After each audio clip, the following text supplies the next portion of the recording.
नमस्कार, मैं रूपा रजक सदीनामा की ओर से आ गई हूँ लेकर दिनांक 29 नवंबर 2021 का संपादकीय, जिसका शीर्षक है प्रकृति में सौंदर्य और कला, जिसे लिखा है हमारे अतिथि संपादक डॉक्टर सोनाली चौहान।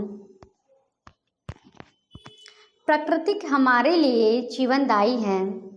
यह हमें जीवन प्रदान करता है। प्रकृति हमें बहुत कुछ सिखाती है।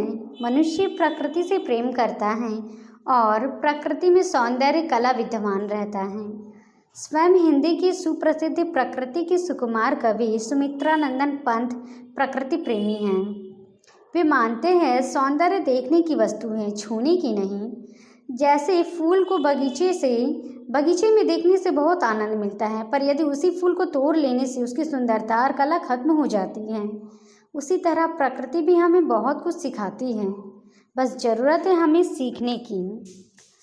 जानते हैं इस संबंध में आगे क्या कहते हैं हमारे संपादक महोदय। मनुष्य सौंदर्य प्रेमी हैं। जहाँ कला है वहाँ सौंदर्य ही है। यह अनुभूति मनुष्य को प्राप्त है। इस संसार में जितनी भी वस्तुएं हैं वे हमारे मन मस्तिष्क को प्रभावित करती हैं। इस प्रभाव में सौंदर्य का गुण भी विद्यमान है, जिसे हम उन अनेक वस्तुओं के आकार प्रकार से अनुभव करते हैं और हम उनमें निहित गुणों की कल्पना करते हैं। फिर दूसरा पक्ष शब्दबद्ध होते हुए हम लेखन, पद्य, कविता, चित्रों, शिल्पों आदि द्वारा उस भाव के धरातल पर अभिव्यक्त करते हैं। यह भाव ही हमें कला के साथ सौंदर्य का बोध कराता है। अक्सर हम सौंदर्य को वस्तु और प्राप्ति के बाह्य अधिक आकारों का विषय मान लेते हैं।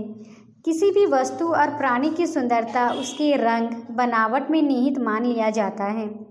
किंतु यदि हम बाहरी रूप को सौंदर्य का आधार मान लें तो यह तर्क संगत भी नहीं होगा, क्योंकि कोई भी व्यक्ति या प्राणी हर देश काल परिस्थिति में सुंदर नहीं लगता है।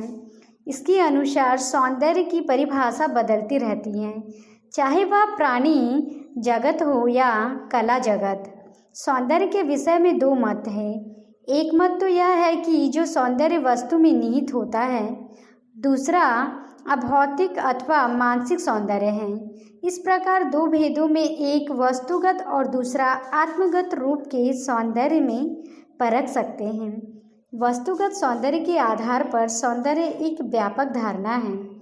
इसमें प्रकृति से लेकर मानव निर्मित सभी प्रकार के पदार्थ आ जाते हैं। हम इस तरह इन भेदों को कुछ भागों में समझ सकते हैं। जैसे प्रकृति का सौंदर्य मनुष्य की सौंदर्य भावना का मूल आधार है। प्रकृति सौंदर्य में जिन वस्तुओं का आकार बहुत बड़ा न हो तथा जिन्हें देखकर प्रियता, माधुर्य अथवा प्रसन्नता का भाव जागृत हो, वे सुंदरता में गिनी जाती हैं। प्रकृति में फैली विशाल आकृति वाली वस्तु जैसे समुद्र, पर्वत, मेघ आकार को देखकर मनुष्य को अपनी लघुता का आभास होता है और यह देखकर वह हतप्रभ हो जाता है। फिर भी इन विशाल वस्तुओं को देखकर हमारे मन में जो भाव जागृत होता है, उसी को अनुभव करते हुए हमें उच्चता का आभास होता है। जो प्रकृति की वस्तु हमें जन्म से ही दिखाई देकर इंद्रिय सुख और अनुकूलता देती है, उनसे रूप, रंग, ध्वनि, स्पर्श, गति आदि हमें सुंदर दिखाई देते हैं। इस तरह प्रकृति में हमें सौंदर्य का अनुभव इंद्रिय बोध के कारण ही होता है। प्रकृति वास्तव में सुंदर या असुंदर नहीं होता है। सभी प्राकृतिक वस्तु सृष्टि के उत्पादन और विनाश के नियम के अनुसार बनती और नष्ट होती रहती है, क्योंकि प्रकृति की रचना सृष्टि के नियमों के आधार पर होती है, सौंदर्य के आधार पर नहीं।